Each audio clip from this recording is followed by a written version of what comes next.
નમસ્કાર, સીધો સંવાદ સાથે હું છું લખમા। ભારતના વિદેશ મંત્રી હાલ રશિયાના પ્રવાસે છે અને ત્યાં તેઓએ બુધવારે રાષ્ટ્રપતિ વ્લાદિમીર પુતિન સાથે મુલાકાત કરી હતી। મુલાકાતમાં બંને નેતાઓ વચ્ચે યુદ્ધ સહિત વિવિધ મુદ્દાઓ પર વિસ્તૃત ચર્ચા વિચારણા પણ કરવામાં આવી હતી। પુતિને કહ્યું કે તેમણે વડાપ્રધાન નરેન્દ્ર મોદીને યુક્રેન યુદ્ધની સ્થિતિ વિશે ઘણી વખત જાણકારી પણ આપી છે અને હું જાણું છું કે મોદી આ સંકટનો શાંતિપૂર્ણ ઉકેલ ઈચ્છે છે। પુતિને વિદેશ મંત્રીને કહ્યું છે કે આવતા વર્ષે સામાન્ય ચૂંટણીને કારણે ભારતનું કેલેન્ડર વ્યસ્ત લાગે છે, જો કે તે પણ જીતશે અને રશિયા અને ભારતના સંબંધો છે તે મજબૂત રહેશે જ।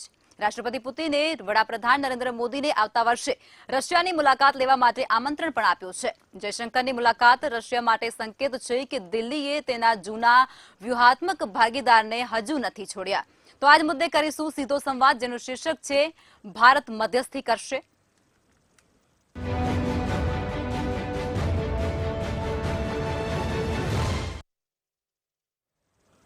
તો ચર્ચામાં આપણી સાથે વિરમભાઈ દેસાઈ કોંગ્રેસમાંથી જોડાઈ ચૂક્યા છે અને પ્રોફેસર ત્રિવેદી જોડાયા છે, જેઓ મંતવ્ય ન્યૂઝના એસોસિએટ એડિટર છે।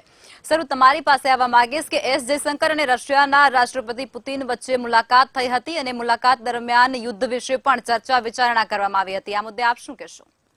લખમાં રશિયા અને ભારતના સંબંધો છે એ છેલ્લા કેટલાય વર્ષોથી બહુ જ સારા રહ્યા છે। જ્યારે કોંગ્રેસનું શાસન હતું અને ઇન્દિરાજી વડાપ્રધાન હતા ત્યારે પણ ચુસ્ત સંબંધો હતા અને દરેક બાબતોમાં વિચારોની આપ-લે થતી હતી। તમામ બાબતોમાં એક ઘનિષ્ઠ સંબંધો છે એ સપાટી ઉપર પણ આવતા હતા। એટલે વર્ષોથી છે એ રશિયા અને ભારત છે એકબીજાના મિત્રો રહ્યા છે। હવે તાજેતરમાં આ એસ જયશંકર રશિયાના પ્રવાસે છે અને એ દરમિયાન પુતિન સાથે ત્યાંના રાષ્ટ્રપતિ સાથે ચર્ચા થઈ અને એમાં યુક્રેનની અત્યારે યુદ્ધની જે છેલ્લામાં છેલ્લી સ્થિતિ છે એ સહિત અનેક વિષયો ઉપર વિચારોની આપ-લે થઈ હતી। પુતિને એમ પણ કહ્યું કે આગામી વર્ષે, એટલે તમે જુઓ તો સોમવારથી વર્ષ બદલાઈ જાય છે, 2024 આવી જાય છે, એટલે આગામી વર્ષે એમ કે વડાપ્રધાન શ્રી નરેન્દ્રભાઈ મોદીને આવવા માટે રશિયા આમંત્રણ આપશે અને રશિયા નરેન્દ્ર મોદીને પોતાને ત્યાં આવેલા જોવા માટે ઉત્સુક છે। એ એમણે એક આત્મીયતા બતાવવા માટે એક ફ્રેઝનો યુઝ કર્યો અને એમણે એમ કહ્યું, હું અવારનવાર જે યુદ્ધની યુક્રેન સાથે જે યુદ્ધ ચાલી રહ્યું છે એની છેલ્લામાં છેલ્લી સ્થિતિ શું છે એને અંગે અવારનવાર હું નરેન્દ્ર મોદીને ફોન કરી અને છેલ્લામાં છેલ્લી સ્થિતિથી વાકેફ કરતો હોઉં છું। જોકે એમનો દ્રષ્ટિકોણ છે એ એક શાંતિપૂર્ણ ઉકેલ આવે એ તરફનો હંમેશા રહ્યો છે। હવે બીજી વાત એ છે કે આવતા વર્ષે ચૂંટણી પણ છે, એટલે પુતિને એમ પણ કહ્યું કે કોઈ પણ પક્ષ ચૂંટાય, જે આપણા ભારત અને રશિયા વચ્ચેના સંબંધો છે એ એટલા જ ચુસ્ત રહેશે, પરંતુ એ પૂર્વે વડાપ્રધાન ત્યાં જાય એવી એમની અપેક્ષા છે। પરંતુ સાથે સાથે એમણે એ પણ ઉમેર્યું કે ચૂંટણી નજીક આવી રહી હોવાથી આખું એનું કેલેન્ડર વ્યસ્ત હશે, નેતાઓ વ્યસ્ત હશે, એટલે એની શક્યતા ઓછી છે એવું એ તરફનો ઇશારો પણ એ કહી રહ્યા છે। હવે બંને દેશોના વિદેશ મંત્રીઓની પણ મુલાકાત થઈ હતી। એમાં યુએનએસસીમાં ભારતની કાયમી બેઠક માટેની જે વાત ચાલે છે એમાં રશિયાએ એનો ટેકો જાહેર કર્યો છે અને એ મળે એ માટેની વાત કરી છે। ત્યાંના વિદેશ મંત્રી સાથે અન્ય બીજા પ્રશ્નોની પણ એમણે આપ-લે કરી છે। એટલે રશિયા છે એ અને ભારત એ એકાબીજીના જે મૈત્રીપૂર્ણ સંબંધો છે એ બહુ જ લાંબા સમયથી ચાલતા આવતા સંબંધો છે। તાજેતરમાં પણ પુતિનનું શાસન છે એ દરમિયાન પણ એ સંબંધો ખૂબ જ પ્રગાઢ બન્યા છે। વડાપ્રધાન શ્રી નરેન્દ્ર મોદી સાથે તેમને ખૂબ જ સારું બને છે અને તમે જુઓ કે એનું સૌથી મોટું ઉદાહરણ એ છે કે જ્યારે યુક્રેનની અંદર યુદ્ધ ચાલુ થયું ત્યારે ત્યાં રહેતા ભારતીય વિદ્યાર્થીઓ અને અન્ય લોકોમાં ગભરાટની લાગણી ફેલાઈ હતી અને ત્યારે એમની વિનંતી ઉપર અમુક કલાકો સુધી યુદ્ધ વિરામ કરવામાં આવ્યો હતો અને ભારતનો ધ્વજ લઈને જે લોકો પસાર થાય એ લોકોને શાંતિપૂર્ણ રીતે બહાર જવા દેવા માટેના રસ્તા મોકળા થયા હતા। આ વસ્તુ જ બતાવે છે કે યુક્રેન અને રશિયા બંનેને ભારત સાથે સંબંધો છે, રશિયા સાથે વધારે પ્રગાઢ સંબંધો છે. એટલે ભારતીય લોકો છે એ સલામતીપૂર્વક બહાર નીકળી શક્યા હતા. એનું કારણ આ જે પ્રગાઢ સંબંધો છે એના મૂળમાં આવેલા છે.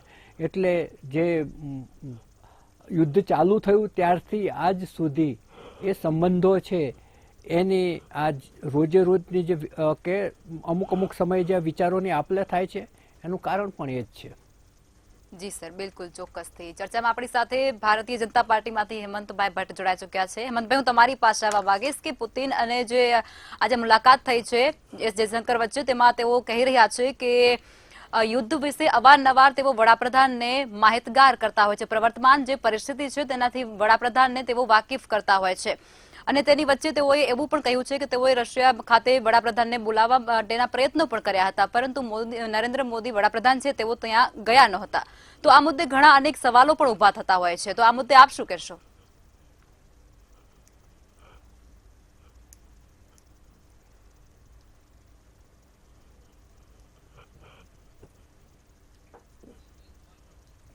જી હેમંતભાઈ, હું તમારી પાસે આવવા માંગીશ કે પુતિન અને એસ જયશંકર વચ્ચે જે મુલાકાત થઈ છે તેમાં તેઓએ જણાવ્યું છે, પુતિન દ્વારા જણાવવામાં આવ્યું છે કે જે પ્રવર્તમાન યુદ્ધની પરિસ્થિતિ હતી તેઓથી તેઓ દર વખતે વડાપ્રધાનને વાકેફ કરતા આવ્યા છે, બરોબર?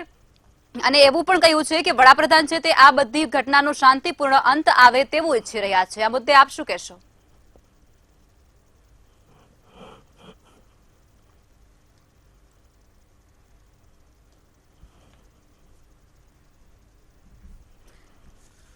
જી વિરમભાઈ, તમે તમારી પાસે આવવા માંગીશ કે કોંગ્રેસના ઇન્દિરાજીનું જે શાસન હતું ને ત્યારથી જ રશિયા અને ભારત વચ્ચેના સંબંધો ખૂબ સારા રહ્યા છે અને અત્યાર સુધી અને અત્યારે પણ પ્રવર્તમાન પરિસ્થિતિમાં પણ સંબંધો ખૂબ જ સારા છે. અને આ બધી વસ્તુમાં વડાપ્રધાન શ્રીને હવે તેઓ આવકારવા ઈચ્છે છે, આમંત્રણ આપવા ઈચ્છે છે. આ મુદ્દે આપ શું કહેશો? દર વખતે દ્વિપક્ષીય આપણે મીટિંગો યોજાતી હોય છે. ભારત રાષ્ટ્રની વાત કરીએ એક વખત આપણા પ્રધાનમંત્રી હોય ત્યાં જાય છે, ત્યાંના પ્રધાનમંત્રી વખતે બેઠકો થતી હોય છે. પાછલા વર્ષમાં લગભગ 2021માં જ્યાં હું ક્યાંક ખોટો હોઉં તો મને થોડું ધ્યાન દોરશો પ્રફુલભાઈ, હું વિનંતી કરી છું.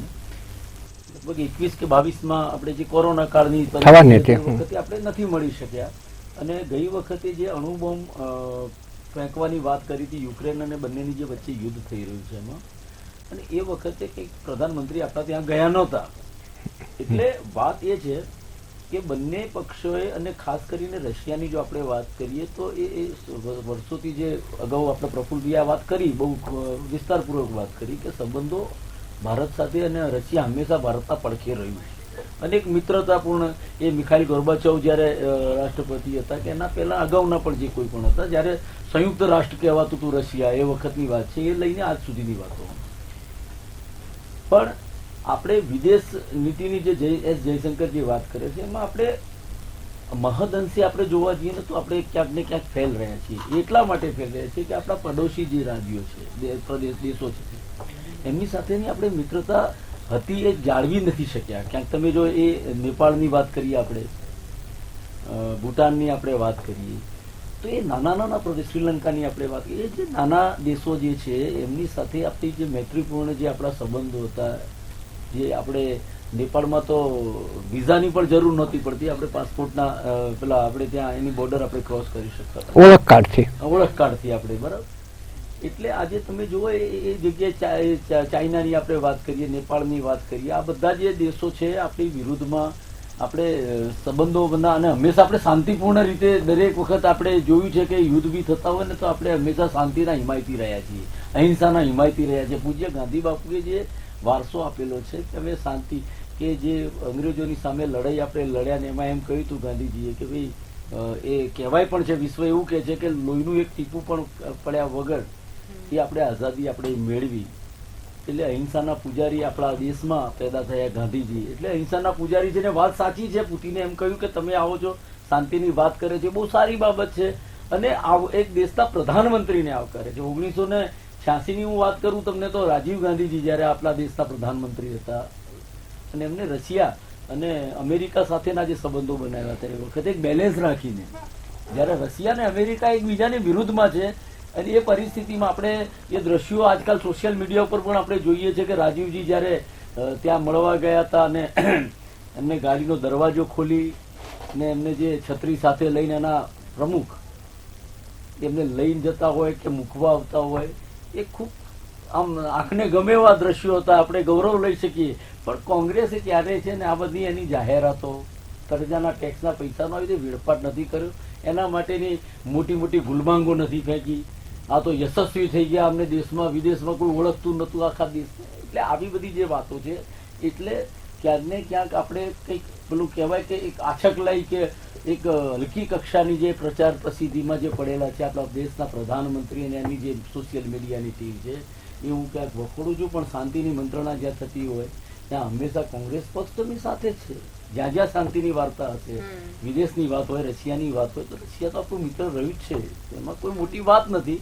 અને આપણને આમંત્રણ આપ્યું છે, મારા દેશના પ્રધાનમંત્રીને આમંત્રણ આપ્યું છે, સારી બાબત છે. તમને શું લાગે છે, મધ્યસ્થી કરશે વડાપ્રધાન? ક્યારેક મુલાકાત કરવી જ જોઈએ. વિશ્વમાં શાંતિ સ્થપાય એના માટેના પ્રયાસો હંમેશા દરેક દેશોએ કરવા જોઈએ, આગળ આવવું જોઈએ. કે જે રીતે ખાના ખરાબી થઈ રહી છે, આજે પર્યાવરણને નુકસાન જે રીતે થઈ રહ્યું છે, જે પ્રદૂષણ ફેલાઈ રહ્યું છે, ગ્લોબલ વોર્મિંગની જો આપણે આ વાત કરીએ છીએ તો એમાં ક્યાંક ને ક્યાંક આવા યુદ્ધો થતા હોય છે, એ ખરેખર વિશ્વને નુકસાન કરતા છે. તો એ ક્યાંક ને ક્યાંક અટકાવવું જોઈએ અને એમાં આગળ આવવું જોઈએ. બીજા દેશોએ પણ આગળ આવવું જોઈએ. આપણા એક દેશની વાત નથી. ભારત તો હંમેશા ડીએનએ જ આ દેશનો એવો છે, આ દેશની ભારતનો ડીએનએ છે કે હંમેશા અહિંસા અને શાંતિને આપણે ગુજારીને. જી ચોક્કસથી, બિલકુલ. હેમંતભાઈ, હું તમારી પાસે આવવા માંગીશ કે પુતિન અને એસ જયશંકર વચ્ચે જે મુલાકાત થઈ છે તેમાં પુતિન દ્વારા એવું કહેવામાં આવ્યું છે કે યુદ્ધની અવારનવાર જે પ્રવર્તમાન પરિસ્થિતિ છે તેઓથી તેઓ વડાપ્રધાન નરેન્દ્ર મોદીને વાકેફ કરતા આવ્યા છે. અને આ બધા વચ્ચે એને ફરીથી એકવાર વડાપ્રધાનને રશિયા બોલાવવા માટે તેઓ આમંત્રણ આપી રહ્યા છે. તો શું તમને લાગે છે કે વડાપ્રધાન નરેન્દ્ર મોદી ત્યાં જઈને મધ્યસ્થીકરણ કરશે અથવા તો એવી કોઈ વાતનું ઉચ્ચારણ કરશે? લખમાજી, જે રીતે પ્રધાનમંત્રી શ્રી નરેન્દ્રભાઈને રશિયાના પ્રમુખ શ્રી પુતિને એસ જયશંકરજી સાથેની મુલાકાતમાં નિમંત્રણ આપ્યું, એ બાબત જ દર્શાવે છે કે ભારત અને રશિયા વચ્ચેના જે પ્રગાઢ સંબંધો છે તે આજની તારીખમાં વધારે બળવત્તર બન્યા છે. અને આ આખો શ્રેય જો કોઈને આપવો હોય ને તો ભારતની પ્રજાને આપવો પડે. જ્યારે આપણે એક ક્લિયર મેજોરિટી સાથે સંપૂર્ણ બહુમતી વાળી સ્થિર સરકારને જ્યારે આપણે ચૂંટીએ છીએ અને તે સરકારના જ્યારે કોઈ સક્ષમ પ્રધાનમંત્રી હોય ત્યારે એની શું અસર હોય છે તે આપણને આજના ભારત અને રશિયા વચ્ચેના સંબંધો પરથી દેખાય છે. હું તમને વાત કરું તો આપણા અને રશિયા વચ્ચે આ સંબંધો કેટલા વધ્યા છે. એક વખત જયારે 1991 નો જમાનો હતો, જ્યારે ભારતની ઇકોનોમી $270 બિલિયન હતી અને રશિયાની ઇકોનોમી $518 બિલિયન હતી. ક્યાં આપણી $270 બિલિયન અને રશિયાની ઇકોનોમી $518 બિલિયન. આજે 2022 ના આંકડા પ્રમાણે આપણી ઇકોનોમી $3.42 ટ્રિલિયન, જીડીપી જેને કહેવાય એ $3.42 ટ્રિલિયન 2022ના આંકડા પ્રમાણે, અને રશિયાની ઇકોનોમી $2.24 ટ્રિલિયન. એનો મતલબ એ થયો કે જે ભારતની ઇકોનોમી રશિયા કરતા અડધી હતી 1991માં, એ 2022માં રશિયા કરતા 1.5 ગણી છે. આ છે ભારતની આર્થિક તાકાત, આર્થિક સક્ષમતા. અને બીજું જે સૌથી મહત્વની બાબત આપણને જે ઉડીને આંખે વળગી એવી છે કે ભારત અને રશિયા વચ્ચે ક્રૂડ ઓઇલનો વેપાર છેલ્લા 2 વર્ષ દરમિયાન જે પ્રમાણે વધ્યો છે, આજે ભારત રશિયા પાસેથી રોજના $1.78 billion barrels per day, BPD, billions per day, એટલું ક્રૂડ ઓઇલ રશિયાથી આયાત કરી રહ્યું છે. ગત વર્ષમાં આપણે 8.5 લાખ બિલિયન બેરલ્સ આપણે રશિયા પાસેથી લેતા હતા, એનું ડબલ એટલું ક્રૂડ ઓઇલ. એટલે અત્યારે આપણે જે ક્રૂડ ઓઇલ ઇમ્પોર્ટ કરીએ છીએ એનો 40% ઇમ્પોર્ટ આપણે રશિયા પાસેથી કરીએ છીએ. અને એના લીધે થઈને આપણા ક્રૂડ ઓઇલના બિલમાં $2.7 બિલિયન ની બચત થઈ છે. અને તે પણ યુરોપ અને અમેરિકાના પ્રેશર હોવા છતાં, યુક્રેનના યુદ્ધના લીધે સમગ્ર યુરોપ અને અમેરિકા ભારત રશિયાથી ક્રૂડ ઓઇલ ના ખરીદે એનું સખત પ્રેશર લાવતા હતા. તમને યાદ હોય તો એસ જયશંકરે એક ખૂબ ફેમસ પ્રેસ કોન્ફરન્સમાં એમ કહ્યું હતું કે યુરોપને હંમેશા એવું લાગે છે કે એના પ્રોબ્લેમ એ વિશ્વના પ્રોબ્લેમ, પણ વિશ્વના પ્રોબ્લેમ એ યુરોપના પ્રોબ્લેમ નહીં. અને ભારત એ આત્મનિર્ભર દેશ છે, એને પોતાને જરૂરિયાત હશે અને જ્યાંથી એને પોષણક્ષમ ભાવ સાથે ક્રૂડ ઓઇલ મળશે ત્યાંથી એ ખરીદશે. એ કોઈની શરમમાં આવશે નહીં. અને પ્રમુખ પુતિને તો હમણાં એક પ્રેસ કોન્ફરન્સમાં મહિના પહેલા જ કહ્યું હતું કે ભારતના વડાપ્રધાન નરેન્દ્રભાઈ મોદીની એક બાબત મને ગમે છે કે કોઈની એ શરમમાં આવતા નથી, કોઈનાથી ગભરાતા નથી, એમને ધમકાવી શકાતા નથી. મને એમ લાગે છે કે ભારતના પ્રધાનમંત્રીની આથી વધારે પ્રશંસા દેશ જે આર્થિક મહાસત્તાઓ કહેવાય, જે સંરક્ષણની મહાસત્તાઓ કહેવાય, એનાથી આથી વધારે પ્રશંસા ભારતની ના હોઈ શકે.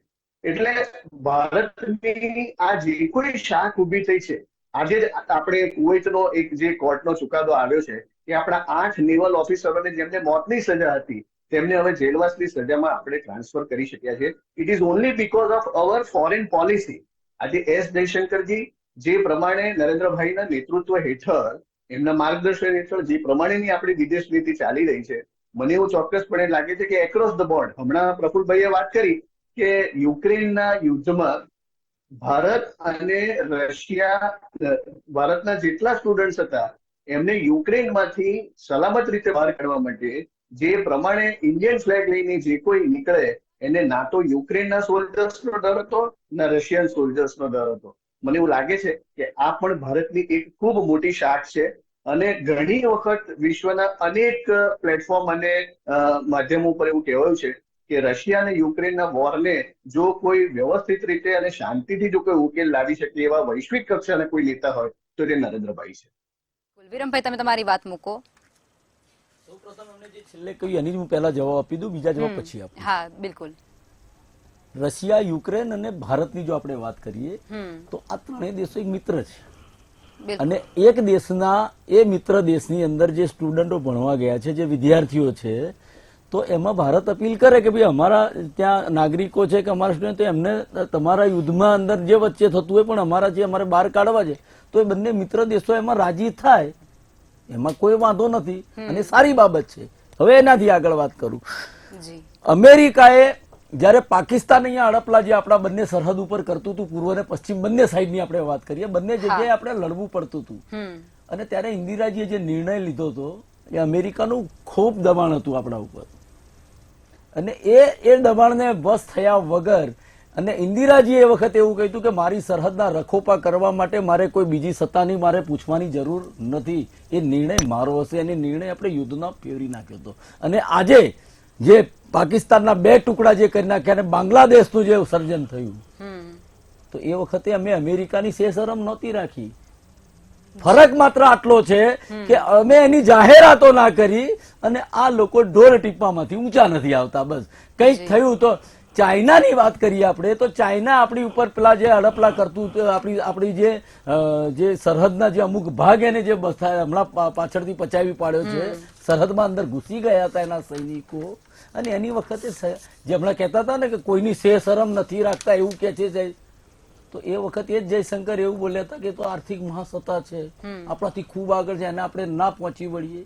આવી ડરપોક જેવી વાતો એસ જયશંકર એ આ નરેન્દ્રભાઈ મોદીના શાસનમાં આ દેશના કોઈ પ્રધાનમંત્રીએ કોઈની શરમ નથી રાખી, પણ આ પહેલા વડાપ્રધાન છે કે એ એક બાજુ ડર બતાવે છે, એનો પ્રચાર નથી કરતા, પણ ત્યાં જે મિત્ર દેશ છે તમને સન્માન આપે છે મિત્ર તરીકે, એનો ડોલ ટીપો છો. જોયું યશસ્વી થઈ ગયા, તો ચાઇના જોડે શું થઈ ગયું ભાઈ? તમને કેમ ત્યાં આગળ પૂંછડી દબાઈને બેસી રહ્યા છો?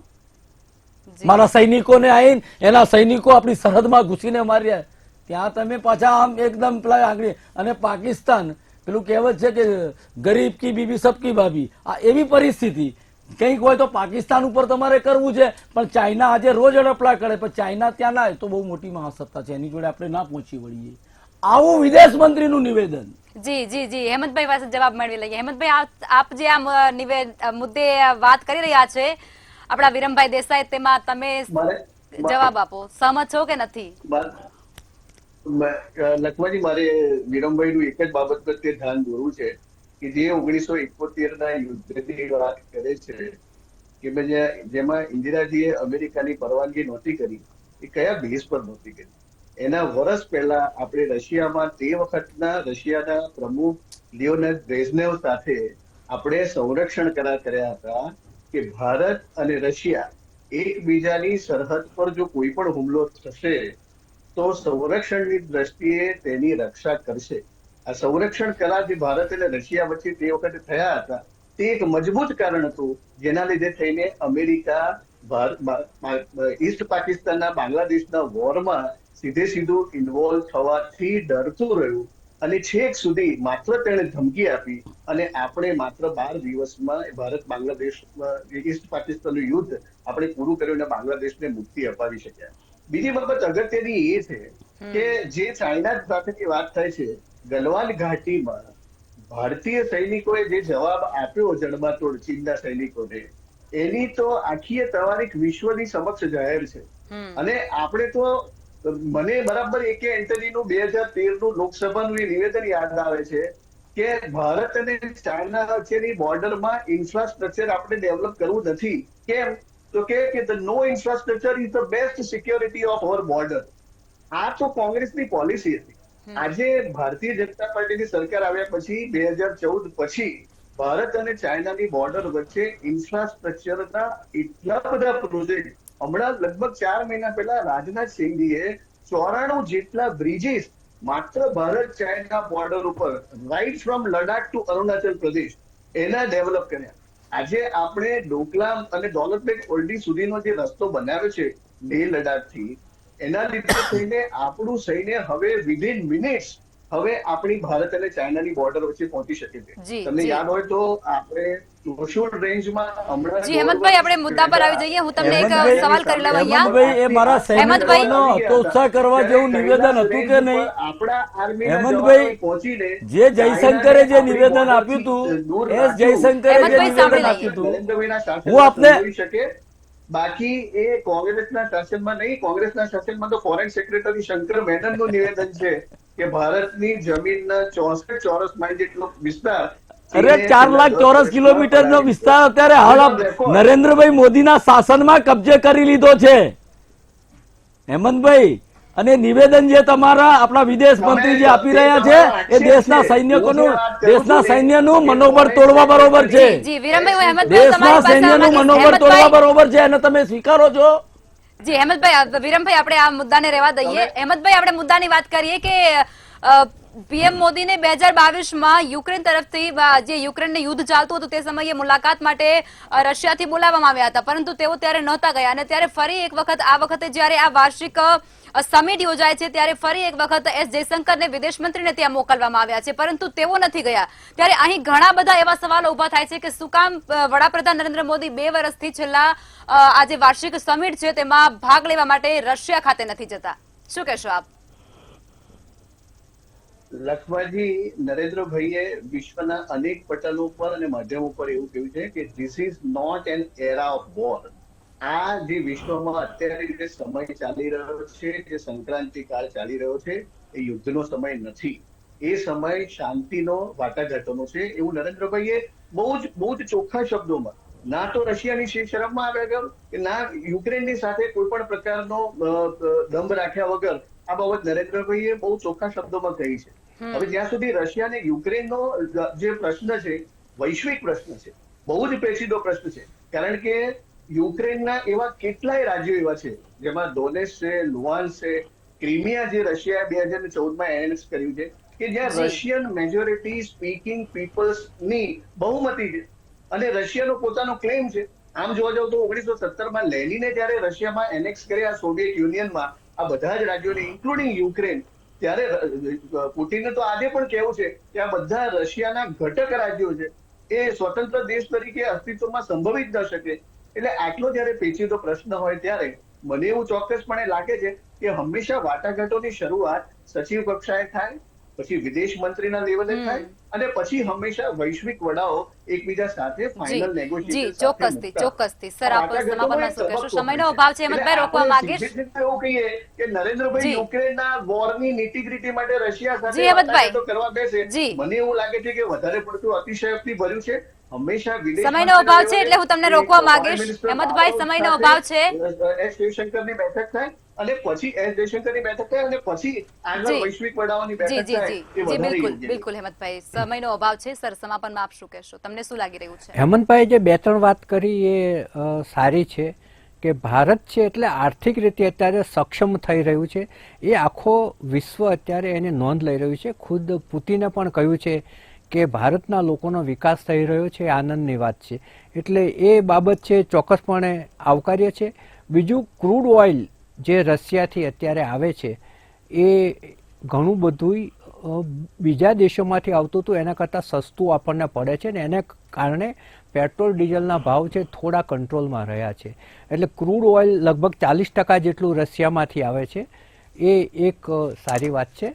અને જે વિદેશ નીતિ છે એમાં વિરમભાઈએ કહ્યું એમ કોંગ્રેસે પણ અગાઉ સારી વિદેશ નીતિના ઉદાહરણો આપેલા જ છે.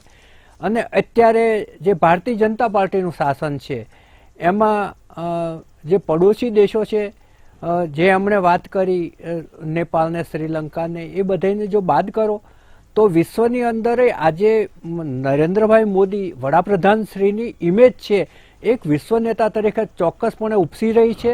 અને એમની જે રીતિનીતિ છે એને વિશ્વના અન્ય જે નેતાઓ છે એ હંમેશા એને ઉષ્માભરી રીતે આવકારે પણ છે. એટલે આજે પણ આપણો જે દેશનો જે વિકાસ થઈ રહ્યો છે, વિદેશ નીતિ છે એ એની રીતે કામ કરી રહી છે. કારણ કે એમાં ઘણા બધા પ્રશ્નો હોય છે. વિદેશ નીતિ એ કોઈ સહેલો સબ્જેક્ટ નથી, એક ને એક બે જેટલો સહેલો સબ્જેક્ટ નથી હોતો. એમાં ઘણી બધી કૂટનીતિ પણ આવતી હોય છે. કોનો ક્યાં સહકાર લેવો, કોની સાથે ક્યાં કેટલા પ્રમાણમાં ભાષાનું કયા સ્તરની ભાષા વાપરવી, આ બધા બહુ જ અઘરા પ્રશ્નો હોય છે. આમ છતાં આપણી વિદેશ નીતિ છે એ અત્યારે પણ ઘણી સારી છે. જે યુક્રેનમાંથી વિદ્યાર્થીઓને બહાર નીકળવાની સરળતા થઈ હતી એ બહુ મોટું ઉદાહરણ છે. એટલે આજે જે વિદેશ નીતિ છે અને જે બંને વક્તાઓએ કહ્યું એ ચોક્કસપણે આવકાર્ય હતું. જી ચોક્કસથી સર. હેમંતભાઈ, વિરમભાઈ, સર અમારી સાથે ચર્ચામાં જોડાયા તે બદલ ધન્યવાદ.